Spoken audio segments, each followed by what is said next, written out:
નમસ્કાર, હું વિભુ વિભાકર પંડ્યા. સ્વાગત છે આપનું વિભુના વિચારમાં.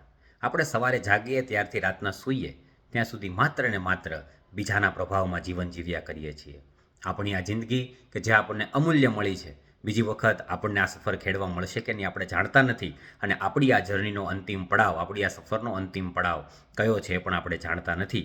તેવામાં આપણે માત્ર ને માત્ર બીજાના પ્રભાવમાં આપણું આખું જીવન વ્યતીત કરી રહ્યા છીએ. સવારથી કોઈ શું કરે છે, આની જેવા થવું છે, આ શું પહેરે છે, આ કેવું જીવે છે, કેમ બોલે છે, કેવા કપડાં પહેરે છે, કઈ વસ્તુઓ વાપરે છે, એ બધું બીજાનું જોઈ અને આપણી જીવન ઉપર આપણે તેનું ઇમ્પ્લિમેન્ટ કરી અને માત્ર ને માત્ર બીજાના અનુકરણમાં જીવન જીવીએ છીએ. ખરેખર તો ઘણીવાર આપણને પ્રશ્ન થાય કે આપણી આ જિંદગી ખરેખર હવે આપણી રહી છે કે માત્ર બીજાનો પ્રભાવ થઈ ગયો છે.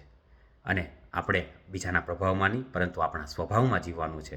તો જ આપણે આપણી જિંદગીની સાચી ઓળખ કરી શકીશું. આપણે જેમ જીવવું છે એમ જીવી શકીશું. આપણે આપણી જાતને પ્રશ્ન પૂછીએ કે ખરેખર હું જે બનવા જઈ રહ્યો છું કે બની રહ્યો છું એ ખરેખર હું છું કે નહીં.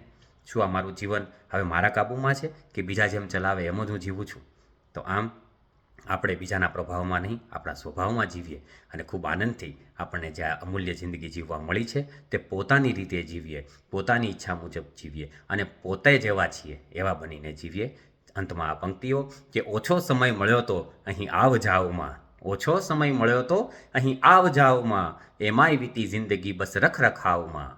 ઓછો સમય મળ્યો તો અહીં આવ જાવમાં, એમાંય વીતી જિંદગી બસ રખરખાવમાં. પોતાની રીતે જિંદગી જીવવાની હતી પણ, પોતાની રીતે જિંદગી જીવવાની હતી પણ આવી ગયા કઈ કેટલા ખોટા પ્રભાવમાં. Vibhakar Pandya, signing of.